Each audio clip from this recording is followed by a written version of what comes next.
मित्रों नमस्कार, भारत माता की जय, वंदे मातरम। मित्रों मैं दिलीप पांडे, स्वागत है आपका मेरे YouTube चैनल में। मित्रों अभी तक तो हमें यह लगता था कि शायद हमारे देश के अंदर कुछ ऐसे दलित चिंतक हैं, संतोष वर्मा जैसे, जो कि ब्राह्मणों से उनकी बेटियां मांग रहे हैं संबंध बनाने के लिए, यानी कि बलात्कार करने के लिए। लेकिन अब जिस तरह का यूजीसी रेगुलेशंस सरकार लागू कर रही है, उससे ऐसा लगता है कि न सिर्फ संतोष वर्मा जैसे लोग देश के अंदर जातीय गृहयुद्ध चाहते हैं, बल्कि ऐसा लगता है कहीं ना कहीं केंद्र सरकार भी क्या देश में एक जातीय गृहयुद्ध कराना चाहती है। यूजीसी को लेकर के आज बड़े पैमाने पर देश में विरोध प्रदर्शन हो सकते हैं। तस्वीरें जो आएंगी, जो बातें होंगी, वो आपको हम सारे अपडेट्स यहां पर देंगे। लेकिन आज मैं इस सारे माहौल के बीच में सुप्रीम कोर्ट से आ रही एक महत्वपूर्ण खबर के बारे में आप सभी का ध्यान आकर्षित करवाना चाहता हूं। मतलब सुप्रीम कोर्ट ने कल एक बहुत ही अहम निर्देश, आदेश या टिप्पणी दी है।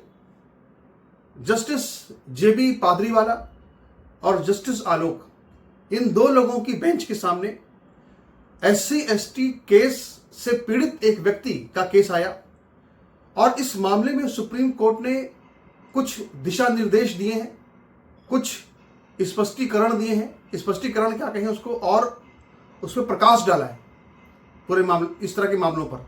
और यह कहा है कि अगर कोई अन्य वर्ग का व्यक्ति अगर किसी SC/ST व्यक्ति को सिर्फ गाली देता है, तो सिर्फ गाली देने से SC/ST एक्ट नहीं लगता है। यानी उन्होंने ये कहा है सुप्रीम कोर्ट ने कि अगर सिर्फ जो है जाति सूचक गाली दी जाएगी तभी SC/ST एक्ट लगेगा। और बड़ी बात यह है, दूसरी बड़ी बात यह है कि ये जो गाली अगर दी गई तो ये सार्वजनिक रूप से, मतलब पब्लिक व्यू होना चाहिए, यानी कि इस पर कोई गवाह होना चाहिए। अकेले बंद कमरे में किसी ने किसी को क्या कहा, इसको नहीं माना जाएगा। वहीं पर एक्ट लगेगा जहां पर कि जो कुछ भी हुआ वो पब्लिक व्यू में हुआ हो, यानी कि सार्वजनिक रूप से हुआ हो, ना कि ऐसा ही कहीं कुछ भी कोई बोल दे। तो अभी अगर विश्वास नहीं हो रहा हो इस बात पे, तो मैं आपको यहां पर देखिए, आपको सुप्रीम कोर्ट का जो दैनिक भास्कर की खबर है, माफ कीजिएगा, टाइम्स ऑफ इंडिया ने जो खबर छापी है, आप जरा ध्यान से देखिए क्या लिखा है यहां पे। बहुत महत्वपूर्ण बात है ये। Supreme Court has said that merely using abusive language against a member of scheduled caste and scheduled tribe cannot be an offence under the SC/ST Act, and the law could be invoked only when the allegation is of abusing by the caste name and to within public view। यहां पर बहुत महत्वपूर्ण बात क्या है कि to within public view, यानी public view होना चाहिए, कोई उसका गवाह होना चाहिए। ऐसे नहीं कि आप किसी को कुछ भी बता दोगे और कुछ भी कहीं भी कोई एक्ट लग जाएगा। मित्रों, यह केस बहुत ही दिलचस्प था और हम सबको इस पर बड़ा इंतजार था कि सुप्रीम कोर्ट इस पर क्या बोलता है। दरअसल ये जो मामला है ये शुरू होता है साल 2019 से। साल 2019 में बिहार के अंदर एक जिला है भागलपुर, और वहां पे एक संथाला नाम की एक गांव है, और वहां पर केशव महतो जो थे वो कुछ काम से आंगनवाड़ी केंद्र गए थे। आंगनवाड़ी केंद्र में वहां पे एक SC/ST कास्ट का एक व्यक्ति बैठा हुआ था। वहां किसी बात पर झगड़ा हुआ। भीड़ में जो वहां पे भीड़ थी, वहां पे केशव मेहता भी मौजूद थे, और इसी आधार पर उनके ऊपर जो है वहां पर सीधे एक केस लगा दिया गया कि भाई इनके ऊपर SC/ST का केस लगाया उसने कि साहब इन्होंने जाति सूचक गाली दी। इसके बाद साल 2020 में ये जो पूरा मामला था ये भागलपुर की SC/ST स्पेशल कोर्ट में पहुंचा। और इस तरह के मामलों की जांच भी अक्सर शेड्यूल कास्ट पुलिस वाले ही करते हैं, क्योंकि हर किसी को डर रहता है कि कहीं ऐसा ना हो कि हमारी नौकरी पर बात आ जाए। तो इस तरह के मामलों में अक्सर जो जांच है वो भी यही लोग करते हैं। तो ये मत सोचना कि इसमें कोई पक्षपात जांच में कोई पक्षपात हुआ है, ऐसा नहीं है। ये जांच हुई और वहां पे इसके बाद SC/ST जो कोर्ट थी वहां पे इनको कह दिया गया कि साहब जो है आप तो दोषी हैं। इसके बाद आगे फिर मामला पटना हाईकोर्ट पहुंचा, वहां भी इनको दोषी ठहरा दिया गया केशव मेहता को। लेकिन जब वो सुप्रीम कोर्ट पहुंचे तो सुप्रीम कोर्ट ने पूरे मामले को गहराई से बारीकी से देखा और इसके बाद उन्होंने बिल्कुल क्लियर कट ये बात कही कि अगर किसी ने किसी को गुस्से में गाली दे दी हो तो इसको SC/ST एक्ट नहीं माना जाएगा जब तक कि उसमें जाति सूचक गाली ना हो। यानी कि जाति सूचक गाली किसी को नहीं देनी। मेन मुख्य बात जो है वो ये। अब इसको लेकर के जाहिर सी बात है कि अभी बहुत जो है वो भीम वाले बड़े परेशान होंगे, उनको बड़ा अफसोस होगा कि उनके हाथ में हथियार एक है कि वो किसी को भी कुछ भी कर दें। तो उससे तो उनको सुप्रीम कोर्ट ने उनसे वो हथियार तो छीन लिया। लेकिन यहां पे बड़ी समझने वाली बात क्या है कि पूरे देश के अंदर इतने सालों में 1989 जब से इस तरह के ये एक्ट लागू हुआ उसके बाद से कैसे पूरे देश के अंदर फर्जी केसों की बाढ़ आ गई। अब जैसे केशव मेहता है, इनके 5-6 साल बर्बाद हो गए इसी केस लड़ते लड़ते। ऐसे कितने लोग हैं जो कि फर्जी मामलों में जेल काट रहे हैं और उनके बारे में किसी को होश तक नहीं। मैं आपको कुछ मामले यहां पे बताना चाहता हूं जो बहुत ही संगीन मामले रहे SC/ST एक्ट के दुरुपयोग के। विष्णु तिवारी 20 साल जेल में रहे, निर्दोष साबित हुए। कैसे? ये SC/ST एक्ट के दुरुपयोग का शायद सबसे दर्दनाक मामला है। क्या हुआ था? उत्तर प्रदेश के ललितपुर जिले के रहने वाले विष्णु तिवारी पर साल 2000 में गांव की ही एक महिला ने रेप और SC/ST एक्ट के तहत झूठा मामला दर्ज कराया। यह मामला जमीनी विवाद और रंजिश का था। परिणाम यह हुआ कि विष्णु को उम्र कैद की सजा सुनाई गई। वो 20 साल तक आगरा में रहे। इस दौरान उनके माता पिता और 2 भाइयों की मौत हो गई, लेकिन वो उनके अंतिम संस्कार में भी नहीं जा सके। उनका घर और जमीन सब बिक गया। फैसला जनवरी 2021 में इलाहाबाद हाईकोर्ट ने पाया कि मेडिकल टेस्ट रिपोर्ट में रेप की पुष्टि नहीं हुई थी और ये मामला झूठा था। कोर्ट ने उनको बाइज्जत बरी कर दिया, लेकिन अब तक उनकी जिंदगी के 20 कीमती साल खत्म हो चुके थे। इस तरह से हो रहा है देश में, इस तरह से फर्जी मामले बनाए जाते हैं। देखिए बाराबंकी का मामला 14 साल बाद बेगुनाही साबित। हाल ही में जनवरी 2026 की रिपोर्ट्स के अनुसार उत्तर प्रदेश के बाराबंकी लखनऊ से एक मामला सामने आया है। क्या हुआ था? एक व्यक्ति पर रेप और SC/ST एक्ट का झूठा आरोप लगाया गया था। महिला ने आरोप लगाया कि ना सिर्फ रेप हुआ बल्कि जाति सूचक गालियां भी दी गई।